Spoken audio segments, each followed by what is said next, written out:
entusiasmo, les cuento, con mucha experiencia que yo quiero un poco compartir aquí con ustedes y contarles también que en Pilar ya estoy trabajando muy de cerca con la coordinadora departamental y con la institución en la cual en estos momentos yo estoy activando. Más adelante voy a comentar mi proyecto, que por ahí si alguien quiere ayudarme y darme más sugerencias, estoy abierta para escuchar. Bueno, yo les voy a hablar sobre un tema muy hablado aquí en Paraguay, que es la inclusión, ¿sí o no? Escuchamos mucho lo que es la inclusión, una escuela inclusiva, un centro inclusivo, ¿verdad? Hablamos mucho lo que es la inclusión, pero ¿ya hay cuápan va a esa inclusión? Va a esa inclusión, ¿qué es incluir? Que tienen que estar todos juntos, ¿verdad? Yo no le puedo excluir a una persona por A o B motivo, pero también no confundamos con la palabra integración. O sea, integración e inclusión son dos palabras totalmente diferentes. Eso también tenemos que tener en cuenta. Anilla es inclusión, pero es solamente integración. Incluir va más allá, va más allá. Bueno, yo les voy a comentar un poquito en donde estuve yo haciendo mi beca. Yo estuve haciendo mi práctica en un colegio inclusivo y de ahí nació este trabajo que yo presenté allá y que ahora estoy bajando en la realidad, porque como bien mi compañera que me precedían anteriormente, ella mencionaba que allá es totalmente diferente, pero acá es también diferente y tenemos que bajar a nuestra realidad totalmente. Entonces, el proyecto que yo trabajé surge de la necesidad de identificar cuáles son esos factores que favorecen la inclusión dentro del aula. Nosotros tenemos una ley aquí en Paraguay que habla sobre la educación inclusiva, ¿verdad? Inclusive hay todo un equipo técnico que debe cada institución tener, pero ¿tenemos o no eso en nuestras instituciones educativas hoy en día?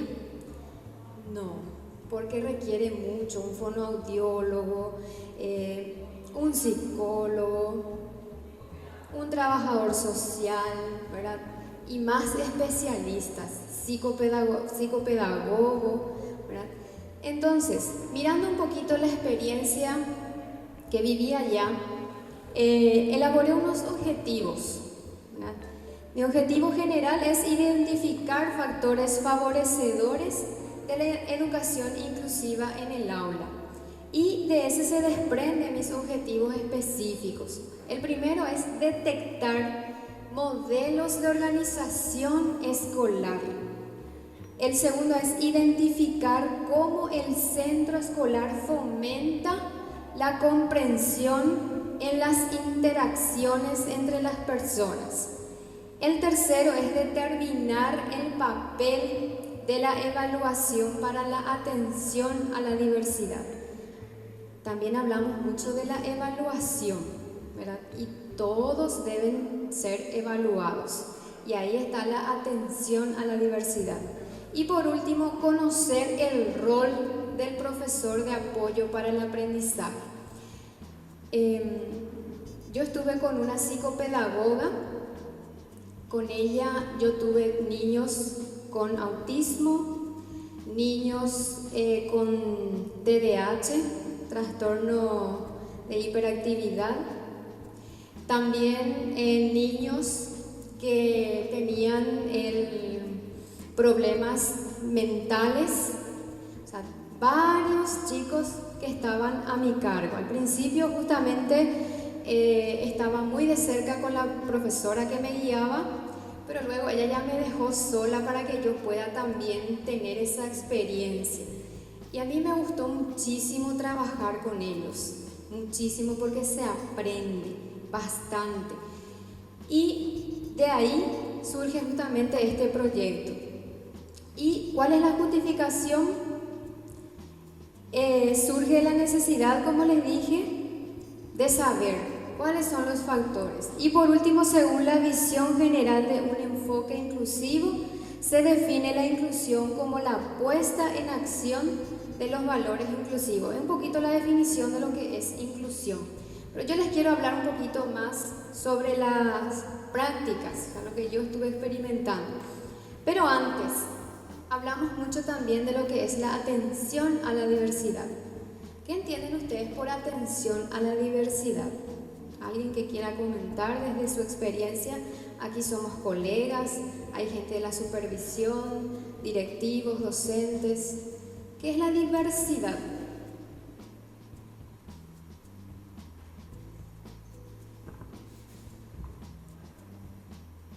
¿Qué es?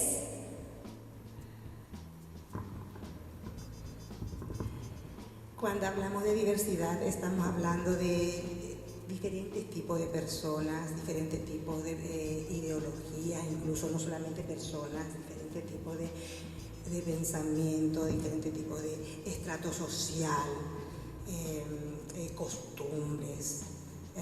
Es todo un combo, ¿verdad?, dentro que tenemos que respetar en las personas.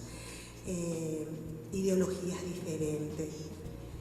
Muchas veces desde pequeños los niños tienen una visión totalmente diferente de su compañerito, porque eso trae de la casa, de lo que escucha en la casa, de lo que se habla en la casa, de lo que se dice en la casa. Entonces hay una diversidad de pensamientos, de sentimientos inclusive. Así mismo, ¿verdad? Es una diversidad, decimos luego, ¿verdad?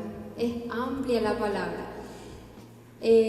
Todos responden al paradigma de la diversidad y en los seres humanos requieren más relieve, dice, porque es la suma de diferencias de tipo cualitativo dentro de la misma especie y del mismo género.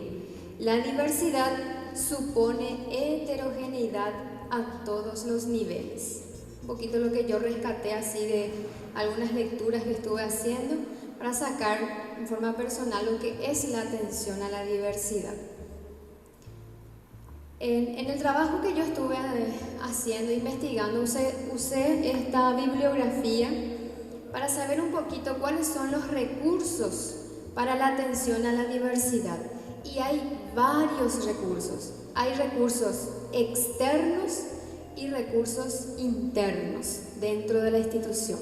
Los recursos internos vienen a ser los que están dentro de la institución: el equipo técnico, el equipo directivo, el personal docente, y el externo viene a ser ya las diferentes los diferentes especialistas que muchas veces necesitamos también que intervengan en nuestra institución, como CODENI, ¿qué más se suele utilizar para los niños especialmente, por ejemplo, cuando hay violencia? O sea, que ellos también formen parte del recurso para la atención a la diversidad. Luego también, dentro de mi marco teórico, hablé un poquito sobre lo que es atención a la diversidad, lo que es la atención a la diversidad en el aula, porque también hablamos de atención a la diversidad fuera, pero en este caso es dentro del aula. Ahí yo, profesora, y mis alumnos. Y de atención a la diversidad se desprende varios conceptos que estuve también tocando. El concepto de currículum, que también todo implica eso también para la atención a la diversidad. La evaluación psicopedagógica, que bien mi compañero Neri ya estuvo también mencionando. Y también le agregué el normativo internacional. Y ahí estuve leyendo un poquito sobre las convenciones nacionales.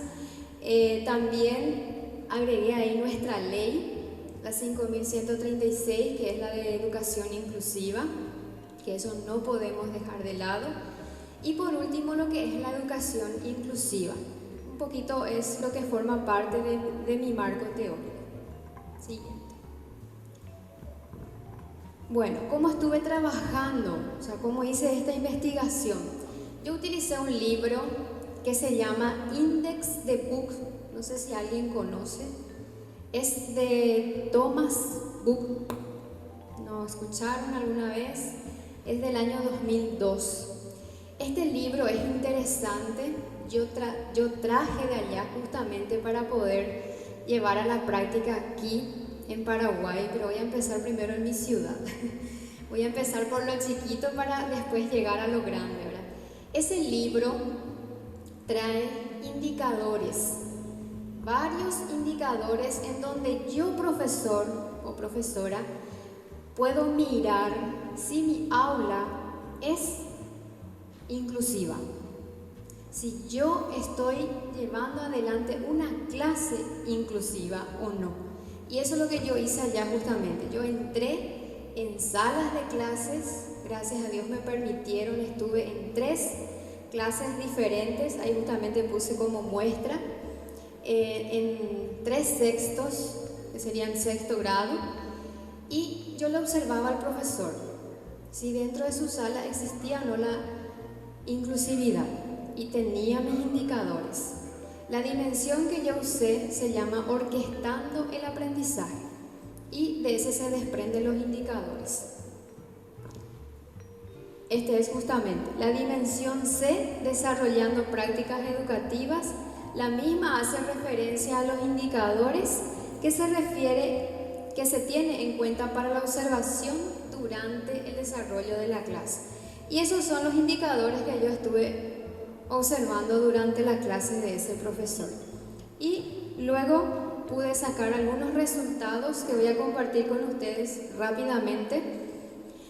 Les cuento que cada indicador yo le elaboré otra vez un objetivo para saber si se cumple o no.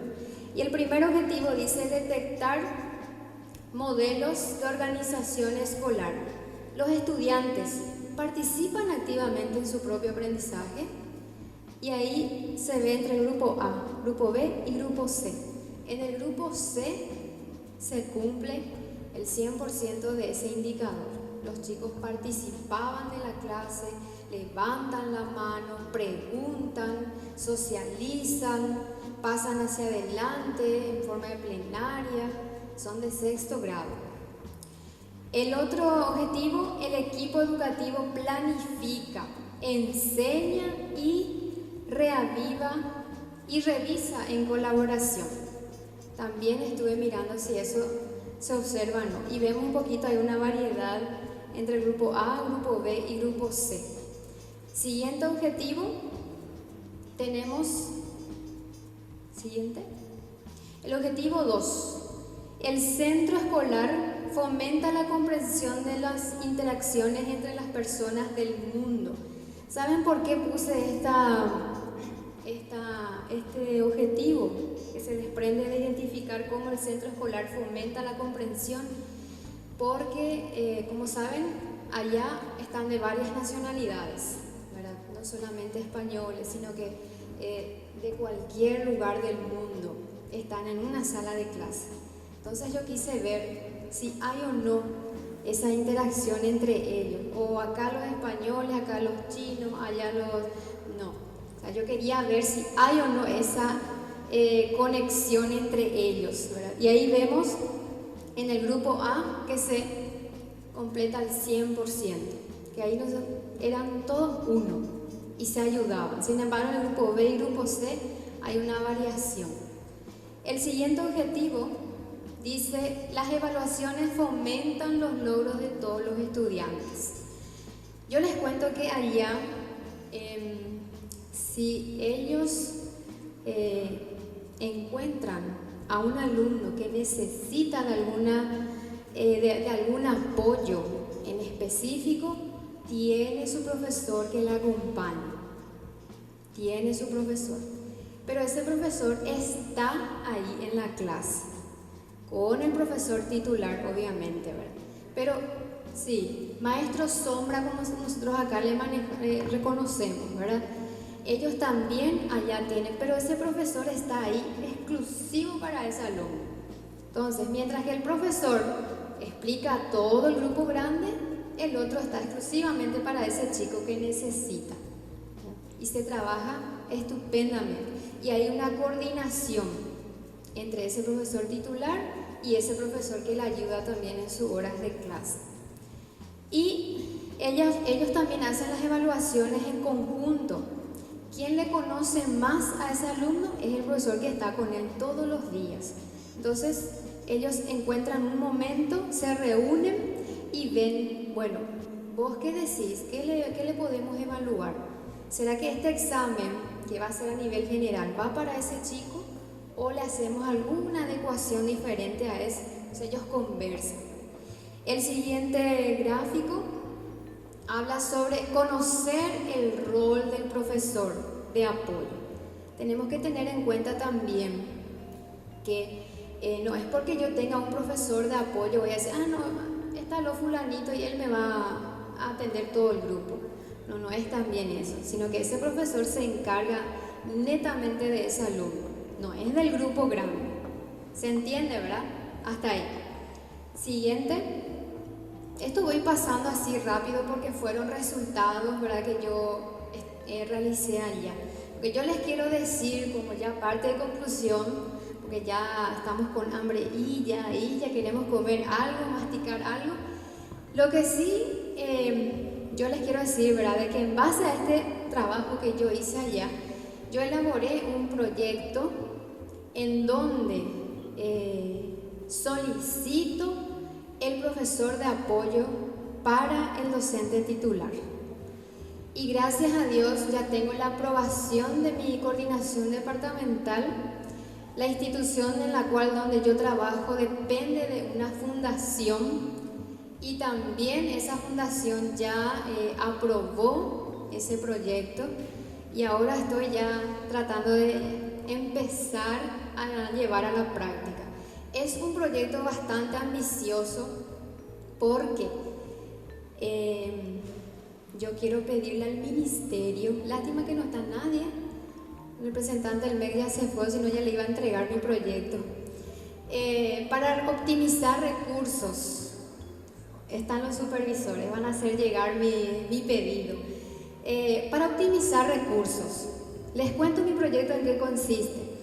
Yo elegí un grado en el cual yo el año pasado estuve como profesora. Yo soy catedrática de lengua guaraní y en ese grado vi muchísimas dificultades. En el tiempito cortito que tuve a vuelta de España, yo entré en aula y vi muchísimas dificultades y vi el pedido grande de mis compañeros, que había alumnos que ya no se podía hacer más nada con ellos, o porque eran traviesos, o porque no hacían su trabajo, no rendían como tenía que ser. Y entonces yo pensando en mis compañeros, en mí, como pasé también la experiencia, dije, ¿por qué no presentar un proyecto? Y abarqué 3 áreas: lengua, castellana y guaraní, matemática, o sea, 2 en realidad, 2, matemática y lengua, porque son las 2 áreas que tenemos dificultades, ¿verdad? Inclusive esos exámenes de SNEPE que salió, los resultados fueron muy bajos, ¿verdad? Entonces, mirando todo eso también hice yo este proyecto y quiero empezar con ese grado, ¿verdad? Pero el inconveniente está en que ese profesor de guaraní va a necesitar de un profesor que esté ahí con el grupo. Entonces, como que España es muy grande, ellos ya están año luz en lo que es inclusión. Nosotros estamos empezando. Ellos allá tienen psicopedagogo, fonoaudio, tienen todo. A ellos no les hace falta nada en ese sentido. Pero acá, ese proyecto yo no puedo implementar acá todavía.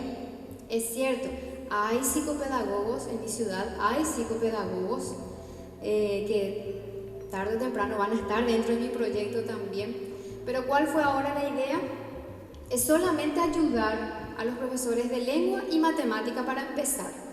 Entonces, como no tenemos todos esos especialistas que necesitan lo que es la educación inclusiva, entonces yo solamente un profesor que tenga ese perfil de guaraní y perfil de matemática, ¿verdad?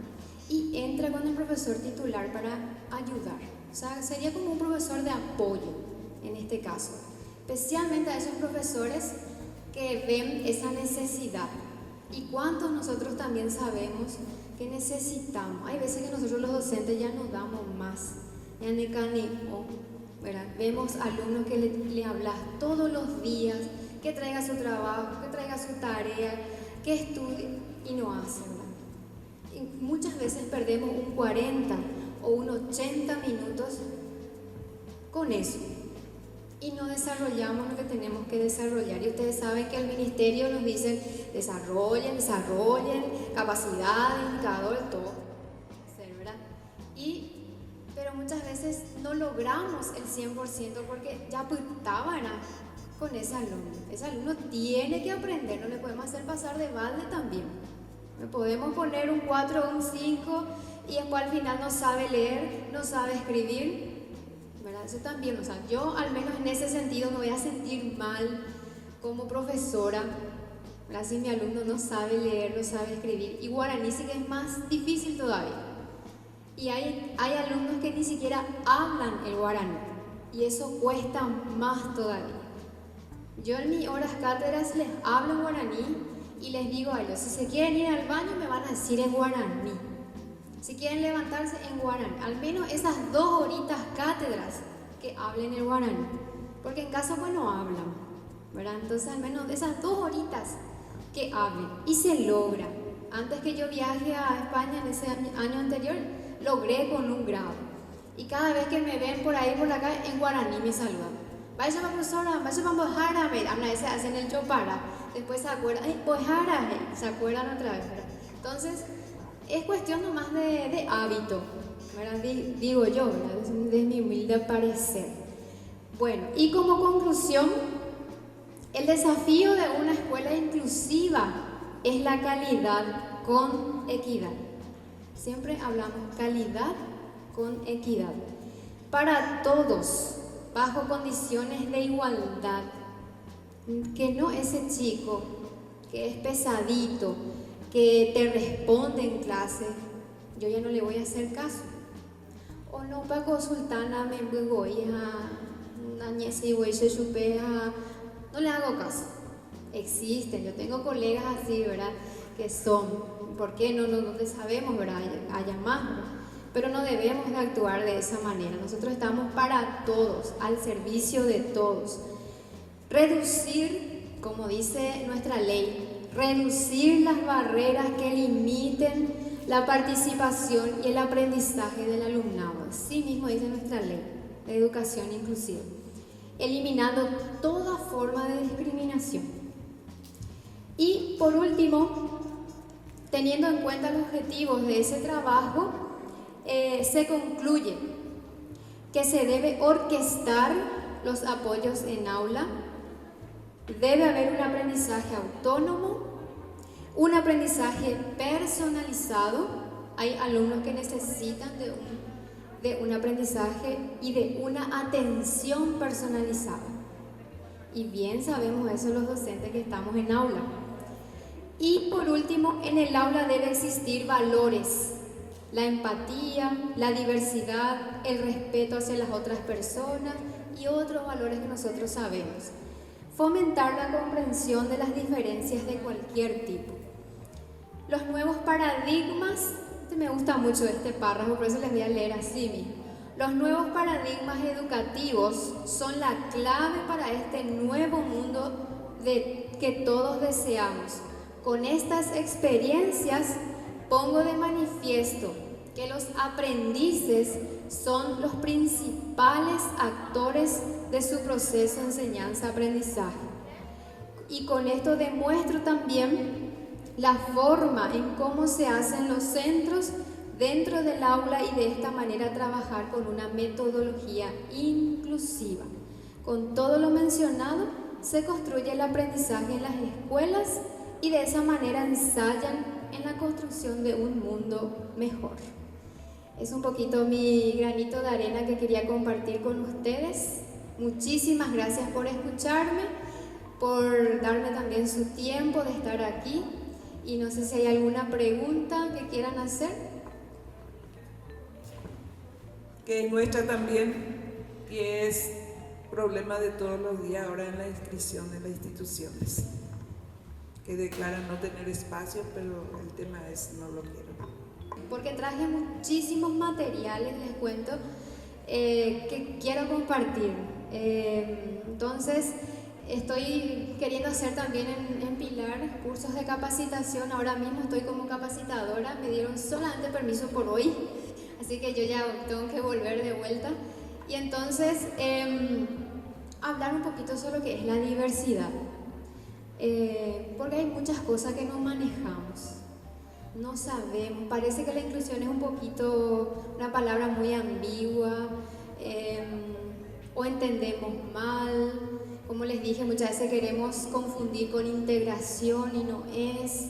Entonces, capacitar un poco a mis colegas. Como les dije, yo estoy en un colegio técnico y ahí quiero empezar justamente la capacitación a mis colegas. Y la idea es agrandar, para luego ya a nivel departamental y, ¿por qué no?, también presentar a nivel nacional, ¿verdad? Porque la inclusión sabemos que compete a todos y hoy en día nos exige también lo que es la inclusión. Un docente es psicólogo, es mamá, es papá, es de todo un poco. Entonces, el trabajo del docente yo valoro muchísimo y les felicito que estén en este congreso. Los temas que vienen adelante son también bastante interesantes y que les va a ayudar muchísimo, y les sugiero que sigan, que permanezcan. De mi parte, muchísimas gracias. Quiero también agradecerle al máster Hugo Yajari por la invitación, por estar aquí también con ustedes y contarles mi experiencia. Muchísimas gracias.